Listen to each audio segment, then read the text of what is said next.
Everyone that I've spoken to about you, who've interviewed you, Yes. who've met you, I've said you're very sweet. You come across very humble. Thank you. You know a lot about music, and it's great. But I'm gonna say, Melanie, on that stage, you go in. Like on that stage, you got the attitude. It's like you're a totally different person, right? I know. Now it's great. It's great because stage presence is very vital. Yeah. But is that something you developed, or is that just something natural that comes out of you? You know what? It's definitely something that was natural that I developed, that I honed in on. It's funny because people ask me this all the time. They're like, you get on the stage like a man, like a rapper. You get there, you get low, you get dirty, you sweat, and I'm like, I do? And I don't really realize that, like, you're a beast on stage. And I honestly, I have so much fun. You get to be aggressive, you get to be characters, you get to live different emotions, you just get to explore, and the live music brings me to life just so much. I just feel like I will always give it my best as long as I can, because I feel like that's what people want.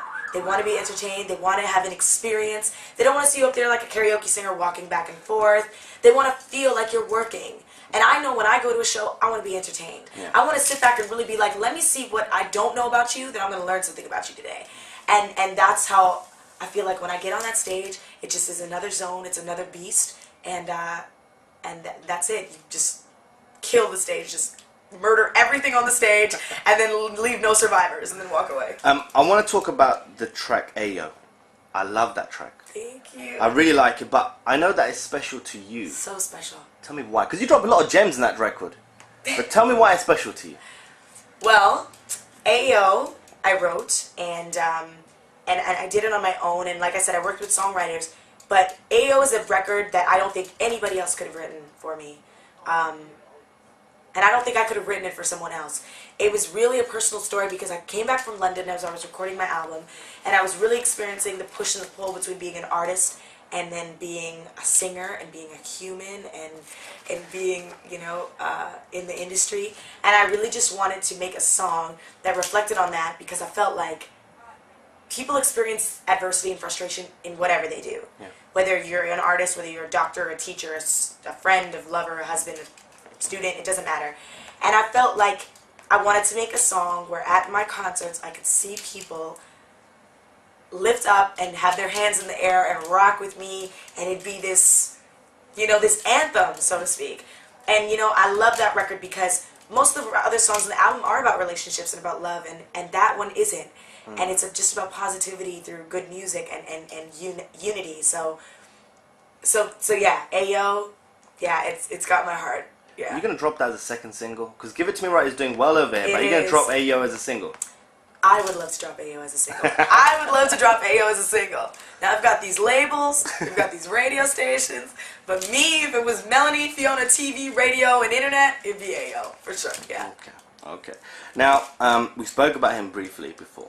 Canadian artist making a lot of noise in hip-hop. You're making a lot of noise in R&B. Drake is doing fantastic He from is. Are we going to see you together collaborating soon? Maybe singing together, because he's got a good voice too. Oh, absolutely. Drake and I will absolutely be in the studio together. It has to happen. Drake, this is these small things that nobody knows. Drake, myself, the producer he works with and tours with, and another artist from Toronto, we used to gig together. We were part of a group together. Whoa. What was it called? The Renaissance.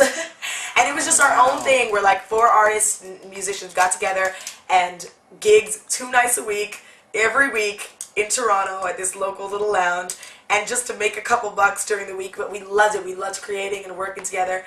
And it was great. And then now, shoot to a few years later, to just see us all at the same point independently, it's the best feeling. And like, I'm so proud, you know, when people are like, oh, you know Drake? And I'm like, do I know Drake? I'm like, of course I know Drake. And it's just great. That's love. That's family. And like, I just, yeah, we have to definitely be doing something. So musically, you guys have grown together. Oh, yeah, absolutely. Wow. Absolutely. Wow. And it's a great feeling. Yeah. That's amazing. Sweet. Now, you come across as a real artist. You're a fabulous singer, great voice. You. Now, one thing I've got, not a beef with, but if I'm looking at it from a singer's perspective, the autotune, I think that it doesn't do justice to people that do sing. Absolutely.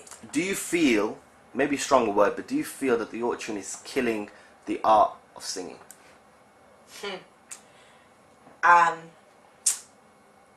To an extent. I'm kind of on both sides because I am an artist and I can respect people using a technique that's different and new and, you know, sounds cool.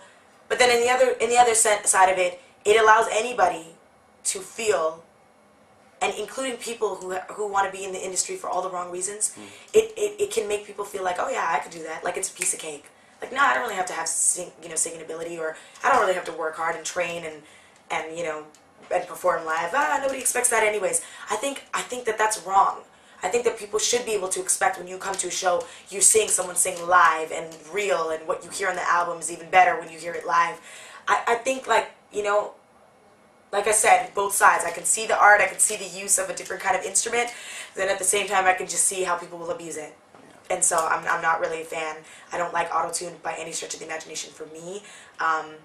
I think once I've proved myself as a bona fide singer, hey, you might hear me use it as an effect for something different, but I want people out the gate to know that this is not manufactured, this is not auto-tune, this is not fake.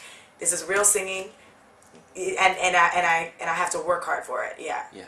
I was speaking to Carmen outside and Michael about singing in the studio on a track, singing live is two totally different things. Two totally different things. Someone can sing great in the studio, but horrible on stage. Horrible on stage. That's the difference. That's the thing that separates. Exactly.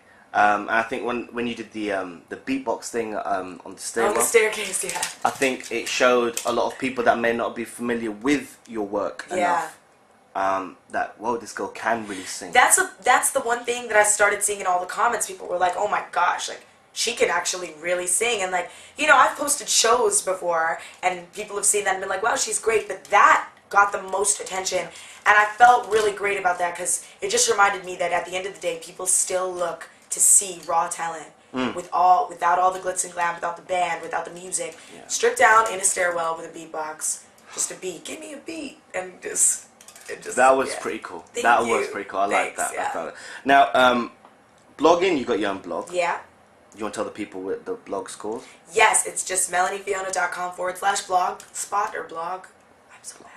But it's because what it is that from my website melaniefiona.com you can get to the blog, but my video blog on YouTube, now that's kind of like the main attraction for me. I love YouTube. It's easy to manage. It's just easy. People can leave comments. It's great. I get to post videos. I try to do it on a weekly basis, and it just allows people to see visually what I'm doing. You know, Facebook and Twitter are a little bit more difficult because you gotta be on all the time and responding, and people sometimes get offended when you don't, and it's just so hard. Whereas YouTube, you put it up there and people they can see and they can follow along, which is great. Now, Twitter. Yes. Let's talk about Twitter. What's its drawbacks for you? The drawbacks is the commitment.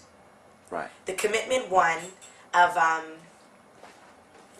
the drawback, the commitment that it requires. It requires a lot of attention. It requires a lot of time.